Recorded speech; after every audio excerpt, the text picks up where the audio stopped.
கொடி அதிமுக கூட்டத்துல பறக்குது, பாஜக கூட்டத்துல எப்ப பறக்கும் சார்? நல்ல கேள்விதான். அதுக்கு என்னால இப்ப பதில் சொல்ல முடியாது. கூட்டணியோட மெயினே நீங்க தானே சார். அதை எப்படின்னா அது தொண்டர்களா வர்றாங்கன்னு நினைக்கிறேன். பார்த்தேன், நான் டிவியில பார்த்தேன், நீங்க சொல்றது பார்த்தேன். தொண்டர்களா வந்து சேர்றாங்க, அதனால மக்களா ஒன்று சேர போறாங்க. தமிழ்நாட்டில் ஒட்டுமொத்த மக்களும் ஓரணியில சேர போறாங்க. அது தேசிய ஜனநாயக கூட்டணி என்கிற ஒரு அணியில மக்கள் திரள போறாங்க. மாண்பு முதலமைச்சர் அவர்கள் தனியா போய் ஒரு இடத்துல போய் நிற்க போறாரு.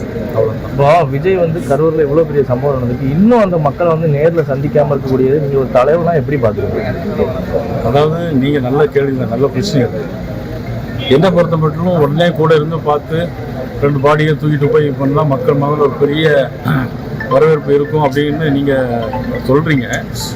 ஆனால் அதே நேரத்தில் அந்த மக்களை தாக்கி 41 படுகொலை செஞ்ச மாதிரி இவருடைய உயிருக்கு ஏதாவது ஆபத்து வந்ததுன்னா என்ன நினைக்க முடியும்? ஆக ரெண்டையும் நம்ம சீர்தூக்கி பார்க்கணும். அப்படி நடந்தால் எப்படி இருக்கும்? சப்போஸ் விஜயோட உயிருக்கு ஏதாவது ஆபத்து இருந்தால் எப்படி இருக்கும்? அதனால அவர் அந்த முடிவு எடுத்தார். இப்போ போறதுக்கும் அவர் பாதுகாப்பு கேட்டதாக நான் பார்த்தேன். மெயில் அனுப்பிடுவேன், டிஜிபிக்கு எனக்கு பாதுகாப்பு தரணும் அப்படின்னு மெயில் அனுப்பி. வணக்கம். நிச்சயமாக திருநெல்வேலியில் இன்று காலை பாஜக மாநில தலைவர் நயினார் நாகேந்திரன் செய்தியாளர்களை சந்தித்தார்.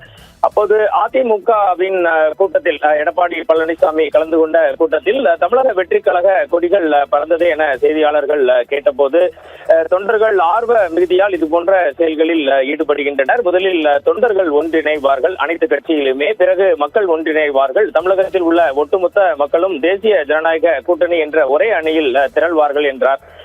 பின்னர் விஜய் உயிரிழந்த சம்பவத்திற்கு நேரடியாக செல்லவில்லையே என கேள்வி எழுப்பிய போது, அந்த நேரத்தில் அனைவரும் உணர்ச்சி வசப்பட்டு இருப்பார்கள். விஜயின் உயிருக்கு ஏதாவது ஆபத்து ஏற்பட்டால் என்ன செய்வது என்று யோசித்திருக்க வேண்டும். அதற்காகவே அவர் அன்று செல்லாமல் இருந்திருக்கலாம். தற்போது மீண்டும் அவர் கரூருக்கு சென்று 41 உயிரிழந்தவர்களின் உறவினர்களை சென்று பார்ப்பதற்காக பாதுகாப்பு கோரி உள்ளதாகவும் கூறினார் நயினார் நாகேந்திரன். பின்னர் தமிழகத்தில் சட்டம் ஒழுங்கு சீர்கிட்டு விட்டது, போதைப் பொருட்கள் புழக்கம் அதிகரித்து விட்டது என கூறியவர், பல்வேறு தரப்பினரும் வாக்குறுதிகள் நிறைவேற்றப்படவில்லை என திமுக அரசை எதிர்த்து தொடர்ந்து தமிழகத்தில் போராட்டங்கள் நடத்தி வருவதாகவும் தெரிவித்தார். திண்டுக்கல்லில் நீட் தேர்வில் மாணவி ஒருவர் குடும்பத்துடன் சேர்ந்து மோசடி செய்தது, மருத்துவக் கல்லூரியில் இணைந்தது குறித்த கேள்விக்கு நீட் தேர்வை ரத்து செய்வோம் என கூறியவர்கள் இன்னும் அதை ரத்து செய்யவில்லையே என எதிர்கேள்வி எழுப்பினார். விடுதலை சிறுத்தைகள் கட்சி தலைவர் திமுக கூட்டணி தான் வெற்றி பெறும் என கூறியிருக்கிறாரே என கேள்வி கேட்டதற்கு அவர் அப்படித்தான் கூற முடியும், மற்ற கட்சிகள் வெற்றி பெறுமா என கூறுவாரா என கேள்வி எழுப்பினார்.